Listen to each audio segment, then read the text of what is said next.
Orpheus Omega. Well, two of you. How are you? Orpheus Omega. Yeah. Two Mega. How are you boys tonight? What's going on? What's happening down there in wherever you are? We are currently trying to fix technical issues. As always. We had a pretty cool live rehearsal a couple of weeks back with the new rig, and now it's just getting the tiny bugs out of the system while we're at prac. So that's taken up the last hour and a half or whatever it's been. Yeah.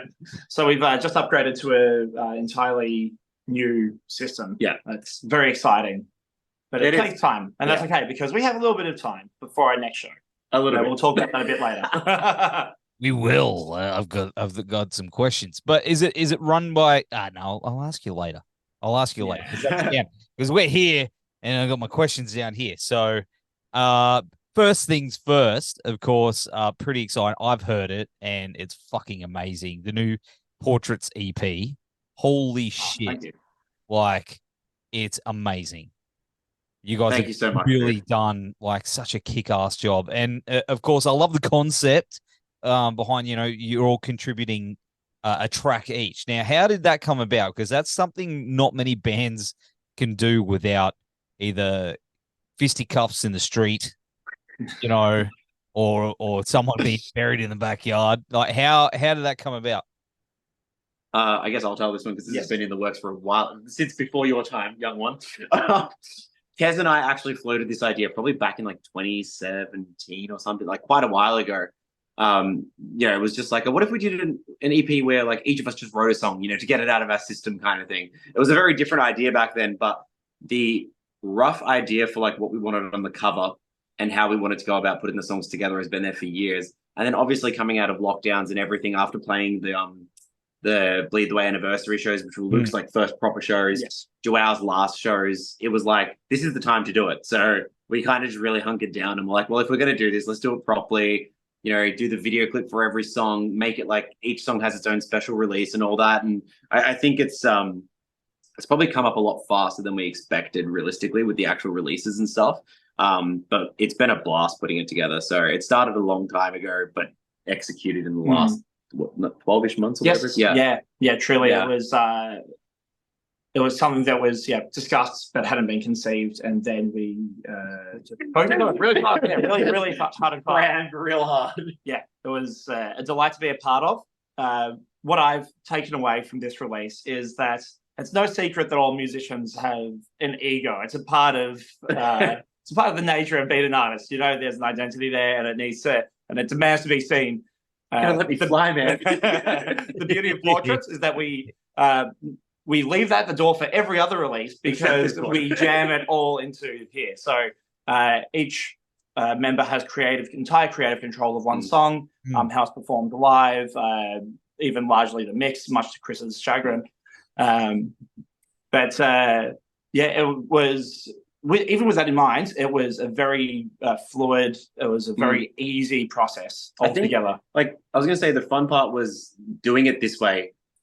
When we were contributing to each other's songs, it was like you literally got to put your own ego at the door for someone else's song. It was like, I'm just going to do stuff I wouldn't normally do because it serves your song. It doesn't serve it if it was an Orpheus song, like in what we would normally do. But it was cool to like throw each of ourselves out of our comfort zone to make someone else's song their vision. That was really fun. Yeah, definitely. It's been a great opportunity for us to find new angles, new sounds within our existing sound font. Yeah. And so that's been a delight.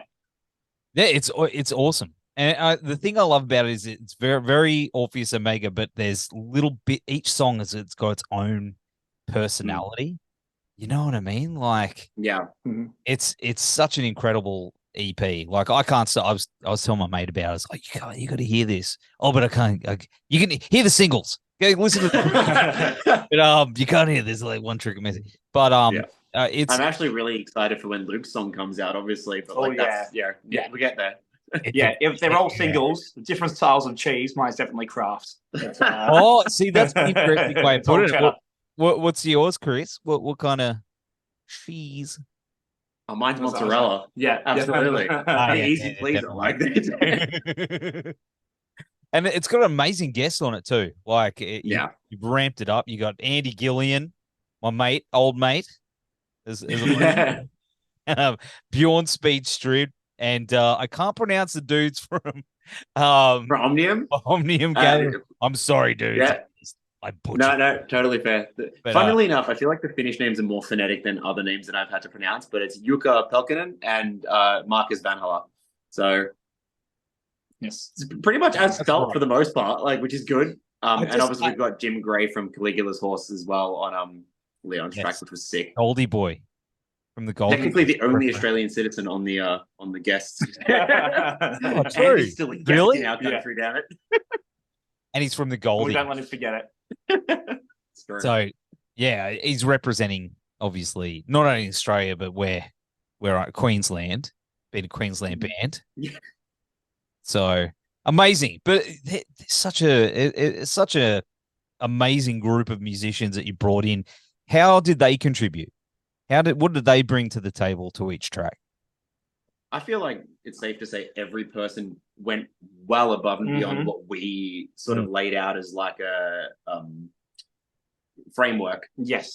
Andy, originally it was always like, of course we can get Andy to do some guitar stuff, but I originally was like, dude, do you want to contribute to the synths for this? Like, would you like to write the orchestral stuff? It's very Andy, like the orchestral bits. And as I was writing it, we were just like, man, wouldn't it be cool if you then like did the guitar solo with me and we did like a dual guitar solo, because we've never worked together really in our own time on music. We've always worked together, but for other projects.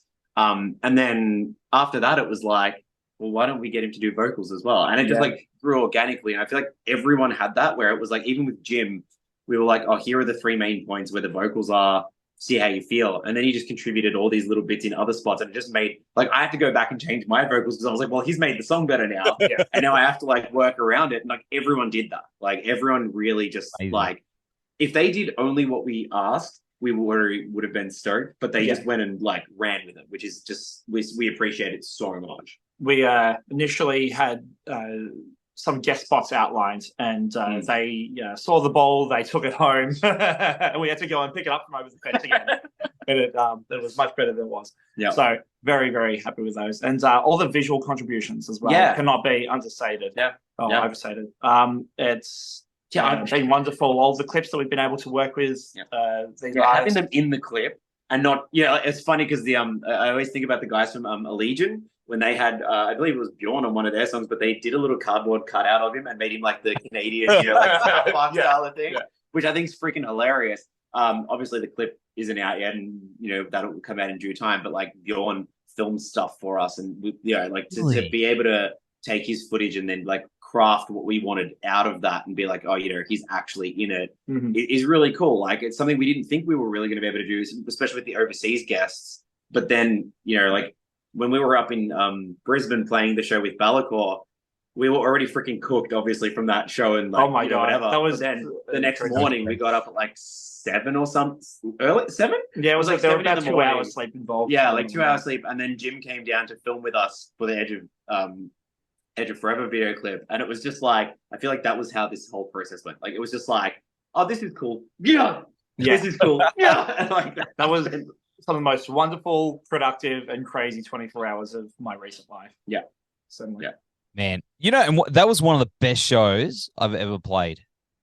Oh, dude. It was, we had such a good time. We appreciated everybody, like all you guys and Bellacor and Andy looking after us. And dude, you guys were sick that night too. Like it was just, and like obviously, like without saying that, like the whole tour, but like even specifically Brisbane, it was just like those shows when that like from doors open, you're just getting like such a sick show.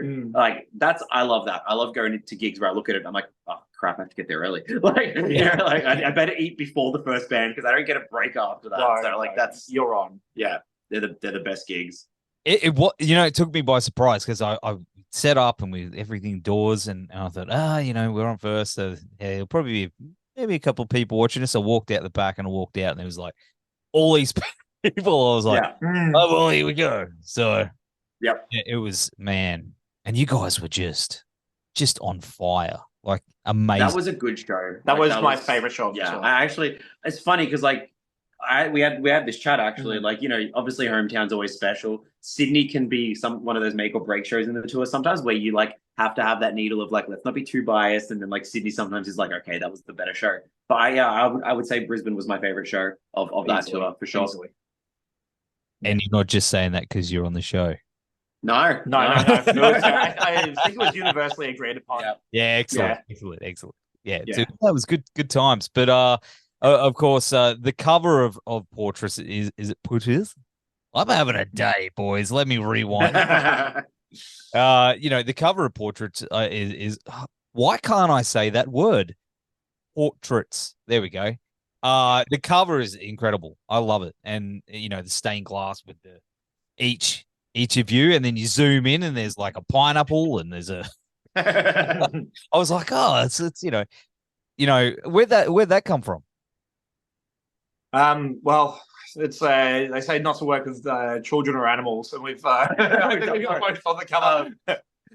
What's part of the really? Yeah, we have a wonderful artist, longtime friends, with a brilliant work ethic, always goes above and beyond. When we send them a pitch, leave it with me, and it's always amazing. The worst thing is he never pushes back on our stupid pitches. He's like, how can I make this more ridiculous? Yeah, he absolutely enables anything and everything. He's a feeder. Yeah.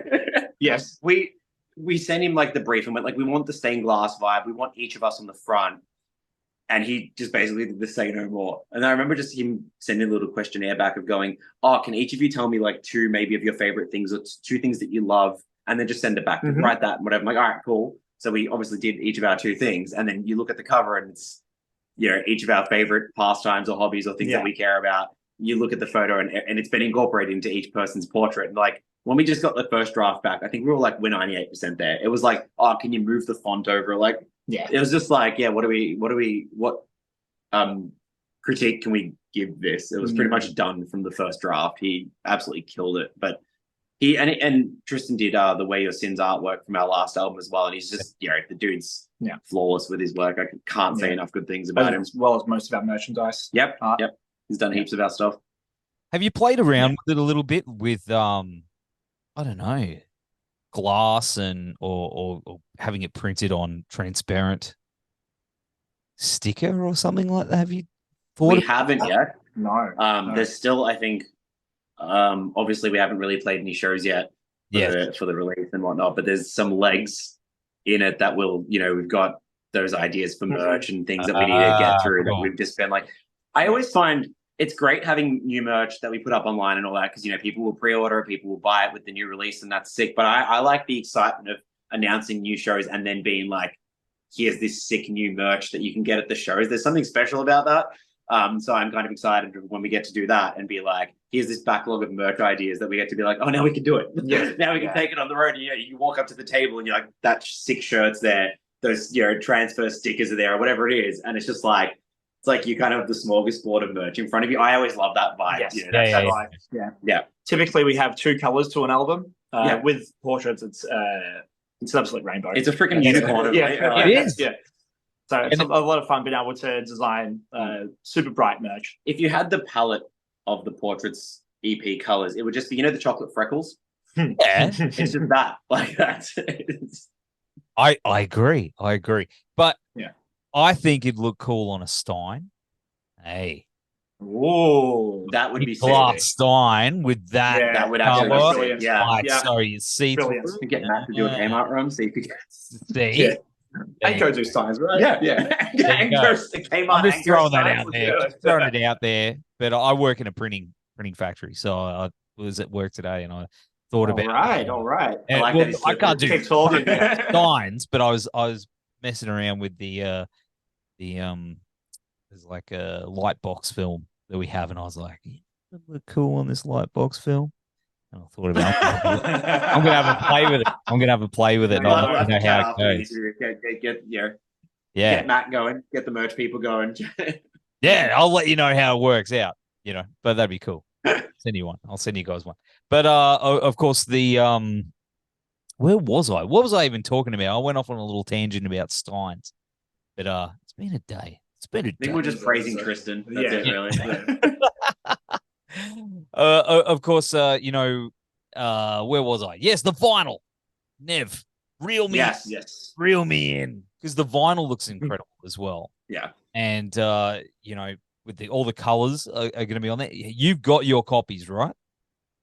Yes, we do. Yes, we do. Have you spun it yet? Are we what? Sorry. Yes, we have. Have you given it a spin? Yeah, we gave the test prints a spin, and now that we've received our own masters, yes. Yeah. I'm astounded at the separate vinyl master. There's so much in there that I haven't heard through the digital. I have to give massive props to Fleck from Sweden, who's like just been a long time friend of ours and just amazing mastering engineer who I've worked with for like nearly 12 years at this point, I think. Yeah. The master he did on the CD or like the digital version is like amazing because he's always just super crisp and clear. I think the master that he did on the vinyl is even better. Yeah, it's incredible. It's one of those things where like anyone who pre-orders the vinyl gets a digital download as well. So I think it's kind of exciting if you have the option to listen to both. I think you should listen to both because there's little things that you pick up on or don't notice between one or the other. And I think it's like so cool that vinyls are, I'm not going to say popular again, but like, they've overtaken CD sales. Yeah. People like the tactileness of having them again. And because you have those different masters, it's not just a one-to-one experience. You're actually getting a different experience with it. And listening to it the other night when we did the signing and stuff was like, oh, this is sick. Like I hadn't listened to the vinyl masters yet properly apart from just the test print. So it's pretty sick. It's great. There's a real utility there. It's not just a different format or a gimmick. There is a real true reason to have a different master. And of course the beautiful splatter colors and crazy wonderful stuff. Yeah. Which is care of Anti-Vinyl Vinyl Club who've basically like sponsored this release. Incredible to work with. If anyone hasn't checked their stuff out, just all the bands they work with, like they curate their bands pretty well with the projects they want to work on. They're just a bunch of cool dudes who are just like, we love this. This is cool. Let's do it. And just massive supporters of basically just like underground music and the scene in general. So they've been awesome. And they were the ones who were throwing the ideas at us for like the vinyl splatters and things like that. Were just like, what about this? What about this? And we were just like, anything sounds awesome. Like they were just, and everything. They really went above and beyond with extra prints. Different designs, different styles. Yeah. And then they like obviously in the pictures we put up, they dropped the gold vinyls on us as like kind of a secret. That's pretty sick. So I need to get one. Thank you. I fell down the rabbit about a year ago on vinyl, and man, I love it. It is a special experience, and I can't wait to hear all the little things that are going to pop out compared to like listening to I've been driving around with the MP3s, but I want to experience it because it also forces me to sit down and I'm not driving. I have to get. I totally agree. It's still my favorite way to listen to music and just like experience it. Is like now, especially on vinyl, my partner and I like on Sundays when we're doing our like house cleaning and meal prep and whatever, we'll crank the vinyl up, just have an album start to finish, and like it really forces you to just sit and listen. Like it's been really nice to do that. And like if I've got a proper night off to myself, I'll like crack out the gym, just like tuck on an album and just because it is like a bit more personalized on your own system with vinyl as opposed to just like everyone listening on AirPods or whatever. Absolutely. Which I have no, is awesome. But there is a curated experience of listening on vinyl. As wanky as that is, that's what makes it special. Yeah, absolutely. So, like it's a great opportunity to take some mindfulness, active listening. I find it so healthy. And it's a lot harder to put the cover away than a CD. So you tend to actually like have it with you when you're listening. And like I'm the first one to like pull the lyric sheet out, but with a vinyl, whereas with a CD, I never do it. No. It's there for you. I love it. It's probably because we're getting old. We can't read CDs anymore. So I think that's what it comes down to. Yeah, we need an A3. We need an A3 to actually discern anything. It's true. I struggle to see things now, so that's where I like looking at the art. I have it like right close up to my face.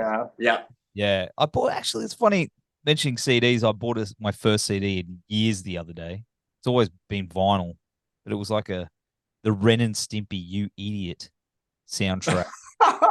That's amazing. It was like $7, and I was like, what am I going to do while I'm doing the poster run? I think I'm going to listen to Happy Happy Joy Joy And I was like, and then I was like, Yeah. and it was worth it. It was worth it. That was the last CD I bought. But yeah, of course, this coming up soon, I believe, is the 10th anniversary of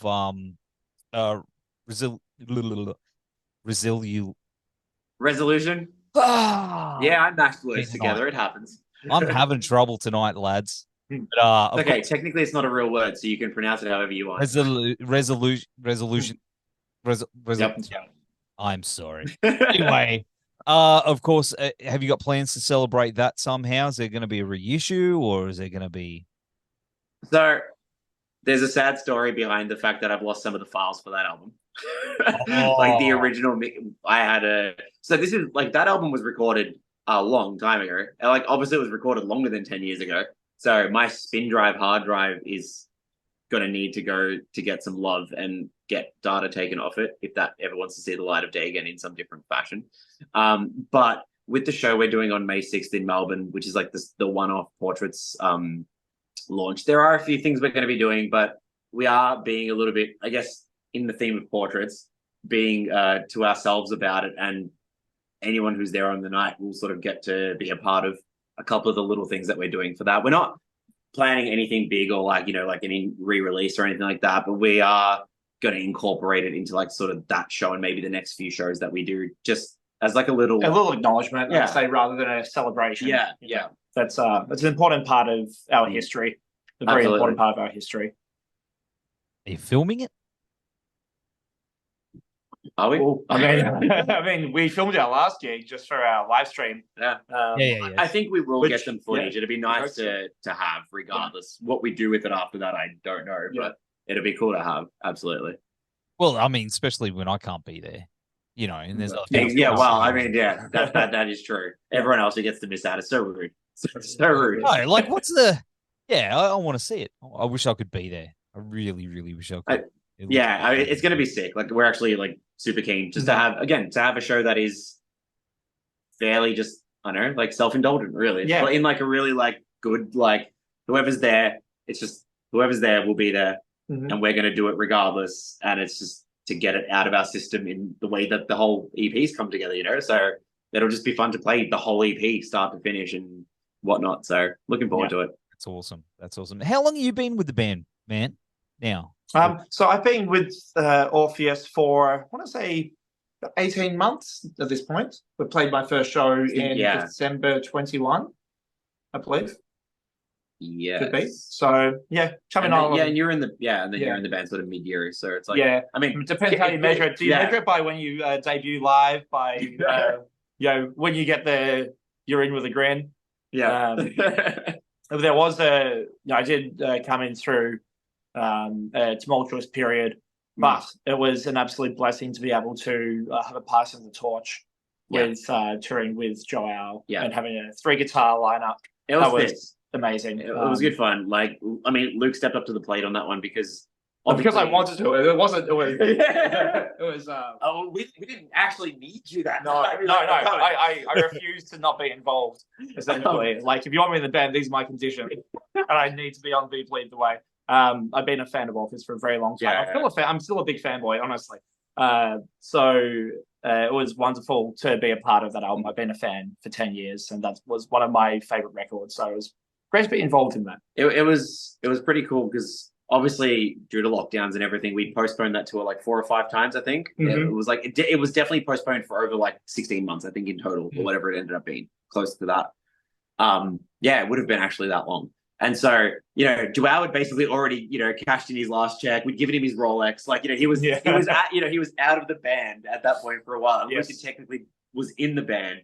But Joao wanted his like retirement. He wanted his pension. You got his 401. So, we just wanted to have those shows to finally be able to be like, these are the last shows. And in that time, Luke was like, well, why don't I just do it as well? And then like we can do it as both guitarists, and it was actually really sweet. It was like, it made it, I think it actually made it a lot easier for us to have. Because you had me as a roadie. Yeah, it was great. Yeah, that's exactly what I meant. Yes. But no, it was really nice. It was actually pretty seamless for the most part. So I guess you've definitely settled in now. Part of the furniture. Oh yeah. Or the Well, GM. I'd want to hope so. He's already got an arse groove on the furniture. Like it's That's it. Look, I've got myself on a cover already, so that's right. Well, you had more song credits than Joao in less times. That's it. Well, yeah. Love you, Joao. He's not listening. It's fine. So He's too before busy playing PlayStation. you were mentioning about the new lighting rig, is that all MIDI? Is it all all like, that's a whole other kettle of fish, that whole thing. Yes. Setting that stuff up to go with the songs and so where do you even start? What's the challenges? Look, we're going to be here all night. We're going to keep it as non-technical as possible. We use a program called Ableton Live, which is fairly well known for running samples and stuff. I feel like it's much more heavily DJ used than it is in bands. I think bands have mostly just used it recently because you can run different plugins and things on it that allow you to do lights and whatever. Basically, what it means is once we've set up like all the lights for a song, which are done through just USB to like a converter box, like you would with any lighting rig, really. Yeah. Once you've done the whole song and all the backing tracks are done, and we've got MIDI switching on our pedals now, so basically it's all set up per song. But what we can do now, once you've done that song, you just copy it and paste it into whatever set list you want. So it's not like you have to press buttons or anything. You just set your set list up, Matt just hits enter, and then that's it. Show goes from like that song, and then you just go through each song, and it's so easy to like even on stage just be like, oh shit, we need to change a song or move it around, and it's like literally just mouse drag, everything's done. Like that's it. So we've been experimenting with potentially some video. Yes, external video as well as the now live. That we have the AV component, we're adding another V in there. there. So we're just making life more difficult for Kez, really. Yes. Which brings me a lot of joy personally. I mean, I'm sure they've enjoyed hanging on at my end for many years, and now Kez has to do the hard work, so it's great. Thanks, Kez. And Chris, you got your own kick pedals, right? Triggers? So Precision Kicks is kick drum triggers that I make. Yes. Technically under the Monolith banner, which is what Matt's been using for a while now. And we're actually trialing out some of the new unreleased ones, but I'll shut up about that probably. Well, I'll tell you something. We've got some. Oh! Christian, our drummer, got some. Yep. Fucking awesome. I'm glad. It's so funny how it's kind of like writing a song. It's like the weirdest thing that I had recently as like this correlation between the two, where the first, which is what your drummer would have, were like the V1s. They came together really quickly, and then obviously all the like testing them out and whatever. But the V2s that I've been working on have been like 2 years in the making, even longer. But it's just like, oh, that's exactly how a song is. Like you get the first part down, you're like, the structure's roughly there, and you spend the next fucking year like tweaking all the bits, and you're like, I had this moment the other day where I was like, oh god, it's like writing an album. Like, you spend 80% of your time on the final 20% of the song. Yeah, exactly. Yeah, the 80-20 rule. Yep. In a lab with a lab coat and some goggles and like, You just gave me a great idea for a video. Thank you. Here at Precision. Very mad scientist. Yes. Yeah. But they're unreal, man. They are unreal. Cheers, dude. He opened the box. We're like, what do you got there? What's that? And he's like, the future. And he's there's a few brands doing it as well, but as a metal band, when you want to hear your drummers kicks, and it's not just like in the front of house, like we have them in our ears obviously along with everything else, and when you can have accurate drum triggering because it's all pedal mounted, not on the kick drum, you can play anywhere, doesn't matter where you tour, and it's like, okay, they work on my pedals, therefore it's reliable. And then every night we know when there's like, especially those really locked in kick guitar parts where you really want to hear everything, it's just like you need to have it. Like I can't imagine doing it with an acoustic kick drum, like not having the triggers there. It would just be, it would be boring if anything, but also it would be like less tight. Of course. So good. Well, what about Queensland? Are you gonna come visit us very soon? We will absolutely be visiting. I can't say when yet, but we absolutely will be visiting because we already missed you guys. It's like we got so used to touring almost like twice a year in Australia for the longest time, right? Like we'd be on at least 2 tours a year, and not doing that sucks. Yeah, because like I just I miss everyone. Like, it's not like the shows are great, obviously, but it's like we just miss seeing everyone. So But it's absolutely my number one. Oh yeah. Look, Brisbane was the first place we ever played outside of Melbourne. Wow. So, wow.